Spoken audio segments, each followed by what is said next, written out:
à aider David à combattre tous ses ennemis. Et on a l'impression que David, partout où il allait, toutes les batailles qu'il bataillait, c'était tout comme si c'était simple, tout comme si c'était donné. Si on regarde le chapitre, il dit après cela, David battit les Philistins et les humilia. Ça veut dire que s'il les a humiliés, ça veut dire que ça a été une grosse défaite. Ça n'a pas été une petite défaite pour les Philistins. Et il enleva de la main des Philistins les rênes de leur capitale. Il battit les Moabites et il les mesura avec un cordeau et les faisant coucher par terre, il en mesura 2 cordeaux pour les livrer à la mort. Et on continue comme ça au verset 3, David battit Edadazer, fils de Rehob, roi de Tsoba. Et on continue, verset 4, David lui prit 1700 cavaliers et 20 000 hommes. Et si on continue encore, verset 5, les Syriens de Damas vinrent au secours d'Adadazer, roi de Tsoba, et David battit 22 000 Syriens. On a l'impression qu'il n'y avait rien qui pouvait arrêter David et son armée, parce qu'il battait tous les ennemis qui arrivaient devant lui. Et on continue encore, et on voit David mit des garnisons dans la Syrie de Damas, et les Syriens furent assujettis à David. Ils lui payèrent un tribut. L'Éternel protégeait David partout où il allait.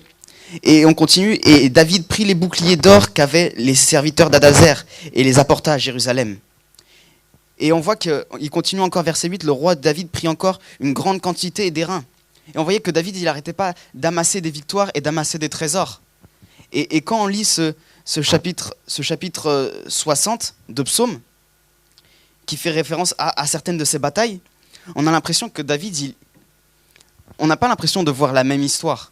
Parce que là, on le voit tout victorieux, et là, on voit que dans le chapitre 60, comme s'il était ébranlé, comme s'il était triste, comme s'il était dans la détresse, David. Je ne sais pas si vous voyez ça, quand on lit le verset 1 et 3, 2, 3, il dit « Lorsqu'il fit la guerre aux Syriens de Mésopotamie et aux Syriens de Tsoba, et que Joab revint et bâtit dans la vallée de Sel 12 000 Édomites, ô Dieu, tu nous as repoussés, dispersés, tu t'es irrité, relève-nous. » On a l'impression que ça ne s'est pas passé aussi facilement que ce qu'on lit dans 2 Samuel 8.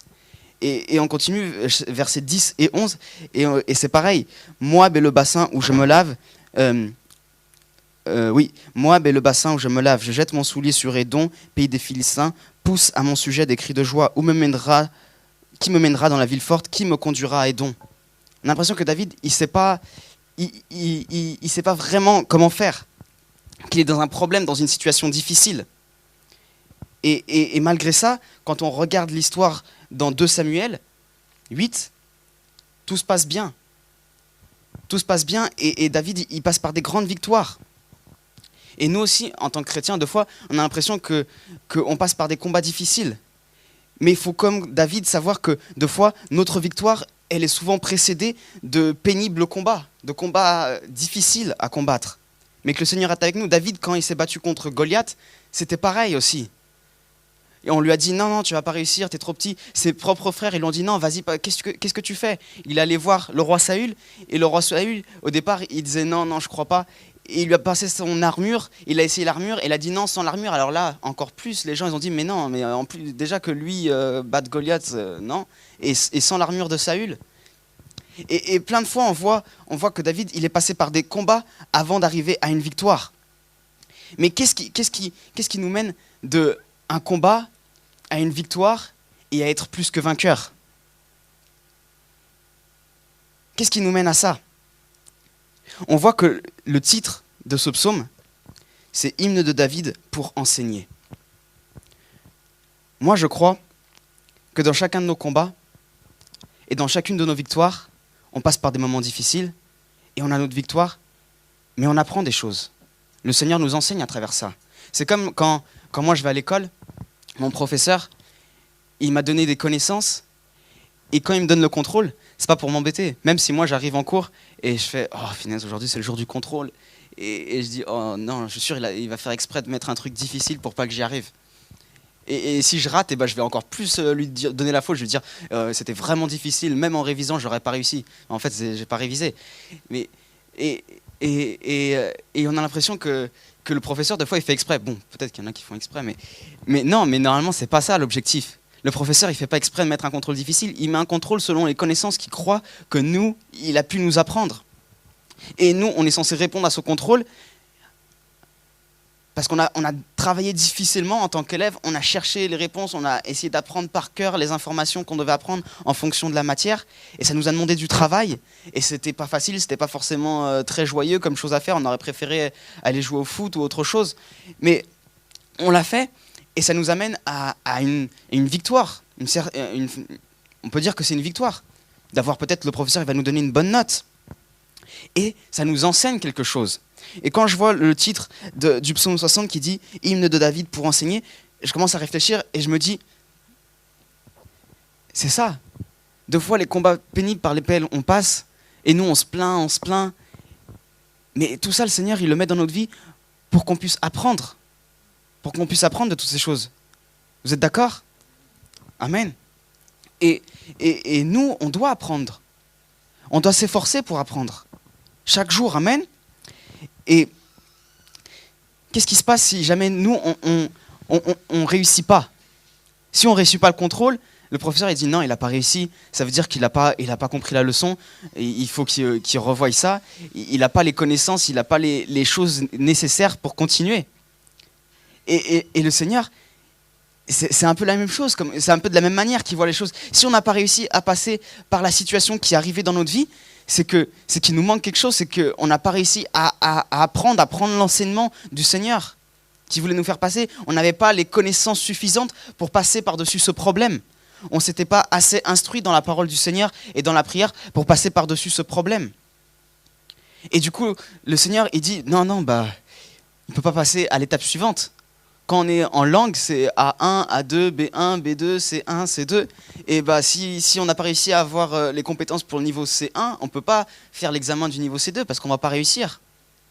Et le Seigneur, on ne peut pas demander deux fois, on voudrait, oh Seigneur, moi j'aimerais bien être déjà pasteur, ça serait bien. Ou j'aimerais bien déjà être, je ne sais pas. Mais on ne peut pas sauter les étapes. On peut pas demander au Seigneur des choses si nous, on n'a pas fait l'effort avant.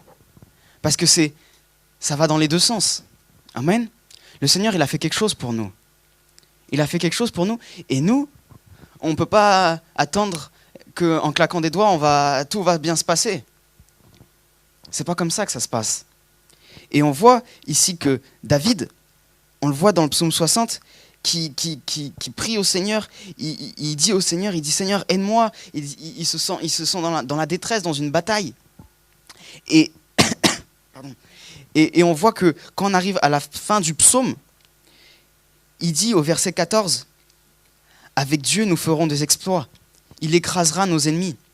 C'est-à-dire que David, malgré tous ces moments par lesquels il passait, il avait une confiance dans le Seigneur. Il savait de quoi le Seigneur était capable. Parce que s'il dit « il écrasera nos ennemis », c'est parce qu'il savait que le Seigneur écraserait ses ennemis. Et dans 2 Samuel 8, le Seigneur a écrasé les ennemis de David et d'Israël. C'est-à-dire que ça veut dire que David savait de quoi était capable le Seigneur. Il savait la puissance du Seigneur. Il savait en qui il avait mis sa foi, en qui il avait placé sa foi. Il savait que ce n'était pas n'importe quelle personne. Et nous, ce soir, on sait et on doit savoir, si on ne sait pas, en qui on a placé notre foi. On doit savoir que notre foi, elle n'est pas placée dans une personne qui ne va pas pouvoir nous aider. On peut passer notre foi dans différentes personnes, mais ce n'est pas tout le monde qui va nous aider. La foi dans les hommes, elle n'est pas suffisante. Pour certaines, peut-être pour certaines choses, je peux faire confiance. Et encore, peut-être que ma confiance, finalement, je serai déçu. Mais pour des choses aussi grandes que le salut, on ne peut pas placer notre confiance dans les hommes. On ne peut pas placer notre confiance dans n'importe qui. Il y a seulement une personne dans laquelle on peut placer notre foi, et c'est Jésus-Christ, amen. Parce que c'est lui qui a fait le sacrifice, amen. Dans Psaume 146, 3, si on va regarder ce que le Seigneur nous dit, dans le Psaume 146, c'est écrit « Ne vous confiez pas aux grands, aux fils de l'homme qui ne peuvent sauver. » C'est-à-dire même les grands. On ne peut même pas se confier dans le président, surtout en France. Mais c'est vrai, la parole nous le dit, et nous, deux fois, on se confie trop dans les gens. C'est pas que ça soit mauvais. C'est pas que ça soit pas bien, parce qu'on doit bien placer notre confiance dans quelqu'un, sinon on est tout le temps tout seul. Mais il faut savoir pourquoi est-ce qu'on la place. Est-ce qu'on va la placer pour... moi, j'ai confiance, quand je vivais encore chez mes parents, j'avais confiance que le soir, à 20h, ma mère, elle aurait servi à manger et que j'aurais quelque chose à manger. Et je ne m'inquiétais pas pour la nourriture parce que je savais que ma mère, elle allait me servir quelque chose. Et ma confiance, elle était dans ma mère. Maintenant, j'ai plus tellement cette confiance. Même en moi, j'ai pas confiance que j'aurais à manger à 8h. Mais j'avais cette confiance quand j'étais chez moi, qu'à 8h, eh ben, je pourrais manger avec ma famille. Et j'y réfléchissais pas, j'y arrivais pas. Je disais, maman, t'es sûre que tu vas faire à manger? Est-ce que tu vas vraiment faire à manger? Et j'allais pas tout le temps la voir toutes les 5 minutes. Tu vas faire à manger? Tu vas faire à manger? Non, je savais qu'elle allait me faire à manger parce que c'était ma mère. Et est-ce nous, on sait que le Seigneur, il peut nous sauver? Est-ce qu'on le sait vraiment? Est-ce qu'on a cette foi que lui, il peut vraiment nous sauver? Parce que si on l'a pas, il faut qu'on la prenne. Amen. Si on n'a pas encore cette foi, c'est le moment. C'est encore le moment. Il a encore le temps de la prendre. Parce qu'il peut nous sauver. Amen. Et on doit se confier en lui. Amen. Parce que, comme on a lu Romains 8, 37, avec lui, on est plus que vainqueur. Amen. Et pourquoi exactement est-ce qu'on est plus que vainqueur? Qu'est-ce qui nous amène à être plus que vainqueur ce soir? Amen. Je crois que si on est plus que vainqueur, c'est peut-être comme David le dit dans le psaume 60 qu'il intitule Hymne d'enseignement de David. Parce qu'on est plus que vainqueur, parce que non seulement on est vainqueur, mais à travers cette victoire, le Seigneur nous enseigne quelque chose. Et c'est pour ça qu'on est plus que vainqueur. On est plus que vainqueur parce que non seulement on réussit l'examen que le Seigneur nous donne, mais en plus de le réussir, on a appris des choses. Mais pas seulement ça, parce que ce que nous, on prend quand on met notre foi dans le Seigneur, pourquoi est-ce qu'on est plus de vainqueurs? Parce que ce qu'il fait pour nous, ça vaut plus que toute autre chose. Le sacrifice sur la croix, c'est quelque chose qui va au-delà des limites humaines. Quand on accepte le Seigneur et qu'on est sauvé, c'est quelque chose qui va au-delà de ce qu'un homme peut nous promettre, que ce que personne pourrait nous offrir. Et c'est en ça aussi que nous sommes plus que vainqueurs. Amen. C'est en ça que nous sommes plus que vainqueurs, parce qu'il nous a promis quelque chose que personne d'autre pouvait nous donner. Et en l'acceptant et en prenant par la foi cette promesse, nous sommes déjà vainqueurs et nous sommes déjà plus que vainqueurs. On voit que dans l'Ancien Testament,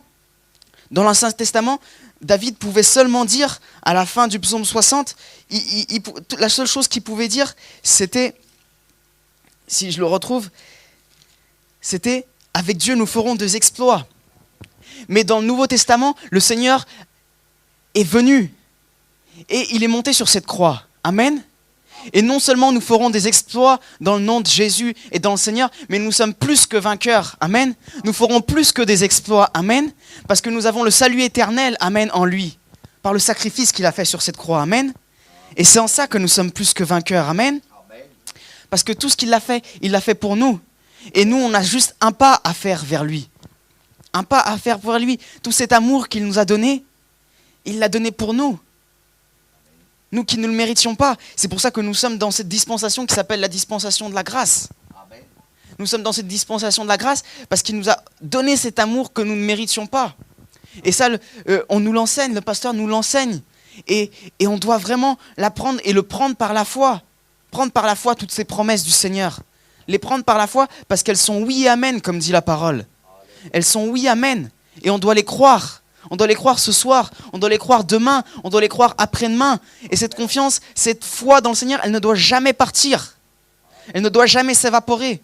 Deux fois, l'eau, elle peut s'évaporer. Il y a des choses qui peuvent s'évaporer. Il y a des choses qui peuvent partir. J'étais à la convention à Londres et le pasteur, il parlait de l'amour. Et il disait que l'amour aussi, il peut partir. Quand notre bien-aimée, elle meurt, et bah, cet amour, il termine aussi parce que notre bien-aimé est mort. Et comme quand on se marie, on dit jusqu'à la mort, cet amour, il s'arrête là. Mais l'amour du Seigneur, il était là avant qu'on naisse et après. Cet amour, on ne peut pas le comparer. Et c'est pour ça que chaque jour, on peut le prendre par la foi, cet amour. Amen. On peut l'accepter et on peut le rendre au Seigneur. On peut lui dire merci. Et on peut continuer d'avancer par cette promesse, par ce sacrifice qu'il a fait pour nous. Amen. Qui est-ce qui croit dans la promesse du Seigneur? Amen. Qui croit que le Seigneur est bon, Seigneur? Qu'il peut tout faire? Alors, qu'est-ce que nous attendons pour avancer chaque jour? Des fois c'est difficile, mais il faut le faire. Comme nous dit David, il est passé par... On ne pensait pas en lisant 2 Samuel on pensait qu'il avait tout réussi facilement, mais quand on regarde dans Psaume, on voit que c'était pas si facile que ça. Et si David a pu le faire, pourquoi pas nous? David qui vivait pas sous la grâce. Pourquoi est-ce que nous, on ne pourrait pas le faire? Qu'est-ce qui nous empêcherait à nous de le faire? Qu'est-ce que nous, on aurait en moins que David? David, il était un homme comme nous. Un homme qui a cru dans son Dieu. Un homme qui a cru qu'avec Dieu, il pouvait faire des exploits. Pourquoi nous, est-ce qu'on serait moins que David? Moi, je pense qu'on n'est pas moins de David. Je pense qu'on est qui on est. Et si on décide d'être plus que David et d'avoir une confiance et une relation encore plus proche avec le Seigneur, on peut l'avoir. Parce qu'on ne dépend pas des autres. On ne dépend pas de ce que les autres ont fait. On dépend de ce que nous, on veut et de notre relation avec le Seigneur. Et ce que le Seigneur il a fait avec nous, ça n'a pas de limite. Alors on ne peut pas se donner des barrières, des murs. On ne peut pas se poser des murs. On doit aller plus loin que ça. Des fois, c'est bien d'avoir des exemples, de regarder les gens et dire « Oh, voir ce que lui, il a fait, j'aimerais bien faire pareil. » Et c'est vrai, on aimerait bien faire ce qu'il a fait. Mais il faut voir encore plus loin. Le Seigneur, il nous amène à une vision qui est encore plus grande que nous, tout ce qu'on pourrait imaginer. Amen. Et il faut qu'on ait cette vision, comme le chant qui dit « Ouvre les yeux de mon cœur. » Ouvre les yeux de mon cœur, Seigneur. On doit demander ça au Seigneur. Seigneur, ouvre mes yeux, que je puisse voir ton plan, ta volonté pour moi. Parce que le Seigneur, il a une volonté pour chacun d'entre nous. Mais c'est à nous de choisir si on prend cette volonté, si on va dans cette volonté ou si on n'y va pas. Le Seigneur, il a placé un plan devant la vie de chaque personne. Toi, moi et tous ceux qui ne sont pas ici. Et chaque personne a le choix un jour. Chaque personne prend sa décision un jour. D'aller dans la volonté du Seigneur ou pas.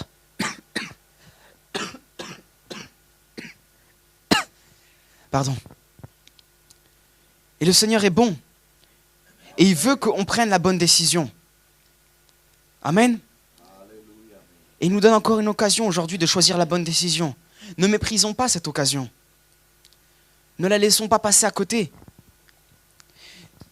Si on a déjà pris cette décision, il est temps de continuer. Et de même si on est en train de passer actuellement par des moments difficiles, d'avoir confiance dans notre Seigneur, qu'on est plus que victorieux en lui. Amen. Et de dire comme Paul, j'ai marché le bon chemin jusqu'au bout. Amen. Parce que cette course, elle ne s'arrête pas aujourd'hui, elle ne s'arrête pas demain. Cette course, elle n'est pas encore finie. Et on a encore beaucoup de choses, le Seigneur, il a encore beaucoup de choses pour nous. Et on doit se rapprocher chaque jour de lui pour pouvoir les accomplir. Parce qu'il y a des gens qui attendent dehors. Il y a des gens qui ont besoin de prendre cette décision aussi. Et peut-être que nous sommes les instruments que le Seigneur va utiliser pour qu'il puisse prendre cette décision à travers X ou X moyens. Et nous devons être prêts.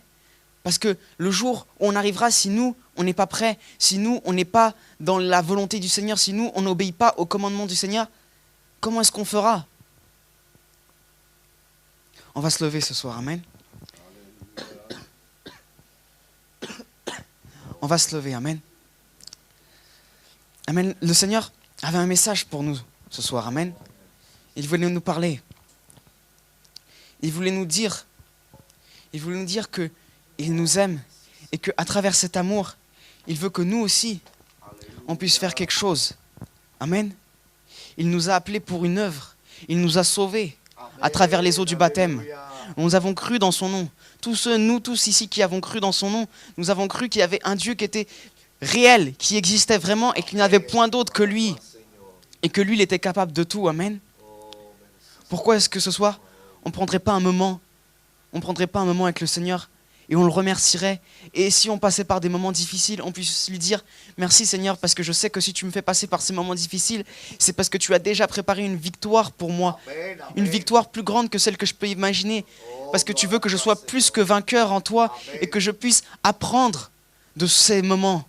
Que je puisse apprendre et que par la suite, je sois encore plus que victorieux et que je puisse, tout ce que tu m'enseignes, l'apprendre aussi aux autres. » Amen. Qu'on puisse remercier le Seigneur pour tout ce qu'il nous a déjà appris à travers sa parole, à travers tous les témoignages, toute notre vie que nous avons passée avec lui. qu'on puisse le remercier pour tout cela et lui dire, Seigneur, continue ton œuvre en nous, Seigneur. Continue chaque chose en nous. Continue ce que tu fais en nous. Merci, Seigneur, pour tout ce que tu as fait. Merci parce que tu es bon. Parle avec le Seigneur, dis-lui, Seigneur, parce que par la foi, je sais déjà que tu m'as rendu victorieux. Je sais déjà que tu m'as guéri. Je sais déjà que tu m'as donné la vie éternelle. Je sais déjà que tu as tout fait pour moi sur la croix et que je suis plus que victorieux. Et je prends toutes ces promesses par la foi, comme Abraham a pris ses promesses, comme Abraham savait qu'il aurait un fils. Il a pu attendre, mais il a pris cette promesse par la foi, malgré ses défauts, malgré son humanité, malgré toutes les choses qui étaient en lui, qui étaient dans sa chair. Il a pris par la foi cette promesse que le Seigneur lui avait donnée. À nous aussi de prendre par la foi toutes ces promesses que le Seigneur nous donne. Amen. Parce qu'il est merveilleux et ses promesses sont oui, amen. Il n'est pas un homme ou le fils d'un homme pour mentir. Amen. Alléluia, Seigneur. Merci, Seigneur, pour tout ce que tu as fait pour nous, Seigneur. Merci parce que même lorsqu'on ne mourrait pas pour un juste, toi tu es venu et tu es mort pour nous, Seigneur. Et tu as donné ta vie pour nous, Seigneur. Merci pour ton sacrifice sur la croix. Merci pour cette victoire qui a été donnée sur nous, sur cette croix, Seigneur. Où nous avons tous été plus que vainqueurs, Seigneur. Où tu as versé ton sang qui purifie, ton sang qui lave, ton sang qui change, qui nous remplit de bonheur et d'amour, Seigneur.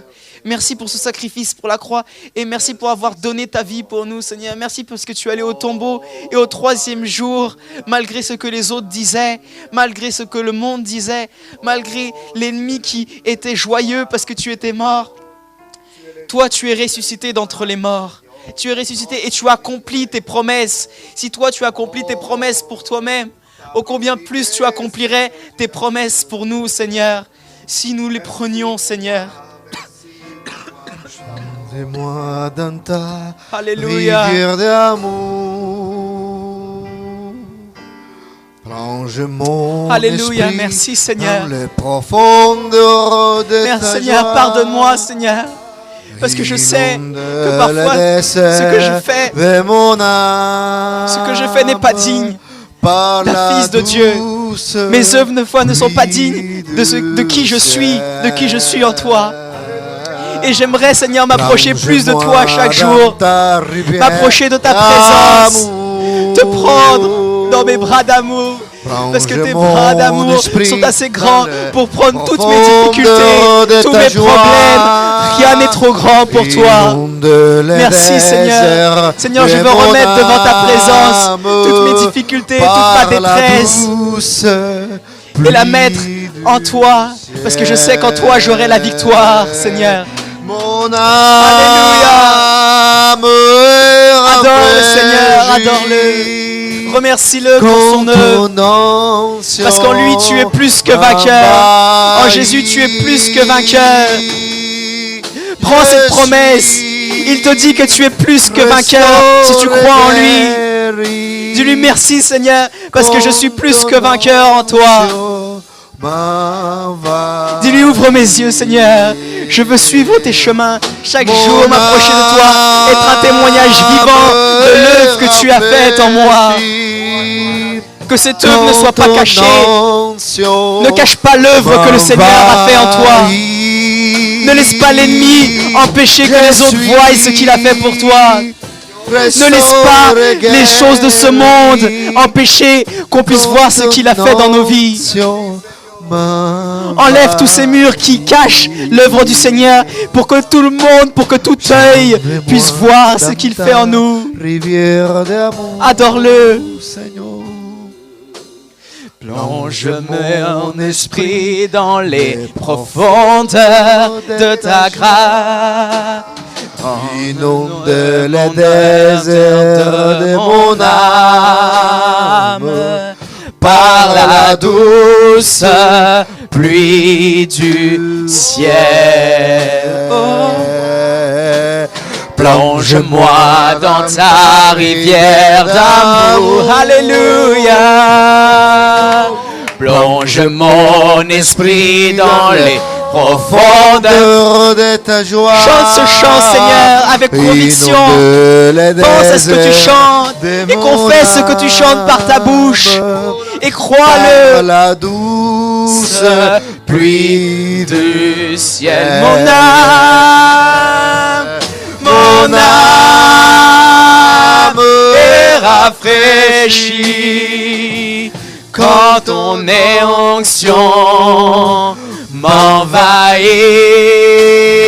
Jésus, il restaure. Restaure et guérit dans ton onction M'envahit.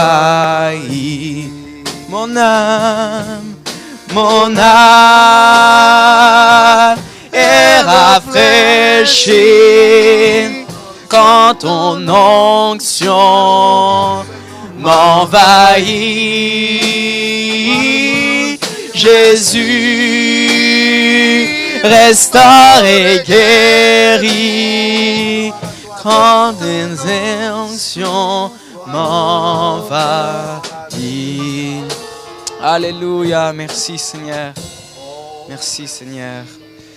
Merci Seigneur pour ton amour Seigneur. Merci Seigneur parce que tu es merveilleux. Merci parce que tu me parles Seigneur chaque jour. Tu es réel Seigneur. Même si les autres disent qu'ils ne te voient pas, que tu n'existes pas, moi je sais que j'ai placé ma conviction dans un Dieu qui est véritable et qui est réel. Et que je l'ai bien placé Seigneur parce que je te vois agir dans ma vie chaque jour Seigneur. Merci Seigneur pour ton œuvre Seigneur. Merci Seigneur, tu es merveilleux Seigneur. Seigneur, que nous puissions rentrer Seigneur tous chez nous Seigneur. Malgré les problèmes de transport, en toute sécurité, en toute confiance, que tu es Dieu et que tu nous gardes partout où nous sommes et que tu es avec nous, Seigneur. Conduis-nous jusqu'à chez nous, Seigneur. Bénis-nous pendant cette fin de semaine, Seigneur. Que nous puissions te louer, t'adorer, prendre un moment avec toi chaque jour, Seigneur. Et regarder ta parole et que nous puissions revenir t'adorer en ensemble avec l'Église ce week-end, Seigneur. Alléluia. Amen. On va déposer nos offrandes, frères et sœurs. J'invite notre frère Andrés de aider à ramasser les offrandes. On va finir cette assemblée. Amen. Mon Andrés. Cette belle opportunité qui nous accorde encore, Seigneur, de t'adorer et même de t'honorer avec les offrandes, Seigneur Jésus. Bénis, Seigneur Jésus, ces offrandes, Seigneur, pour ton œuvre, pour ton royaume ici, Seigneur Jésus-Christ. Dans le nom puissant de Jésus. Amen, amen.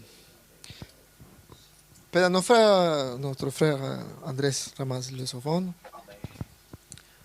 On vous invite, c'est samedi, hein, il y a une journée spéciale pour les femmes. Samedi soir et puis dimanche. Amen. Donc je pense que les femmes sont tous au courant. Hein? Vous avez... Amen.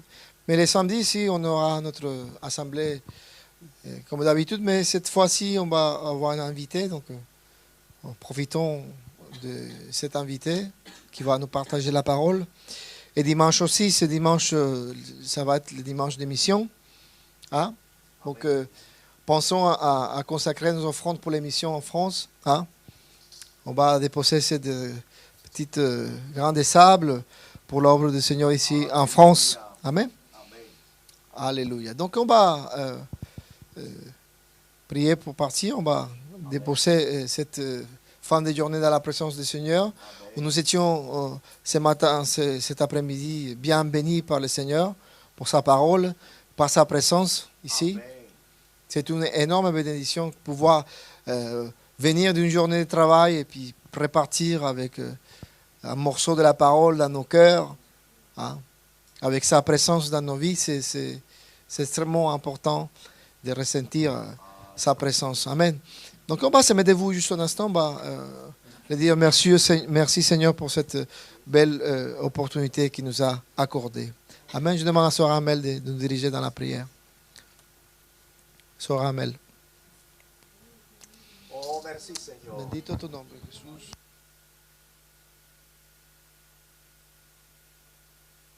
Donne de... Devant toi, Seigneur Jésus. Je te remercie pour ta Alléluia, parole, Seigneur. Oh Seigneur, je te remercie pour ta Jesús. présence, Seigneur. Bendito tu nombre. Nous te bénissons, Seigneur Jésus-Christ. Merci. Seigneur, pour chaque Merci, Seigneur, pour la bénédiction que tu nous donnes. Oh, Señor. Aleluya. Gracias, Señor Jesús. Llévanos con tu bendición. Gloire Señor. Gloire Aleluya. ton nom, Sí, Seigneur. Tu es Jesús. bon, Señor. Et ta Aleluya, fidélité Señor dure à Jesús. toujours, Señor. Merci, En el nombre de Señor. Jesús. Bénis ton peuple, Señor. Oh, à toi, Señor. Merci, Señor. Merci, En mon el nombre de roi. Jesús. Oh, alléluia, alléluia, alléluia. En el nombre de Jesús. Oh, que ton nom soit béni, Señor. Que ton nom soit glorifié dans ta vie, Aleluya. Señor. Sí, Señor Jesús. Au nom de Jésus, alléluia. Aleluya. Que el Señor vous bénisse à tous, frères et sœurs. Amen.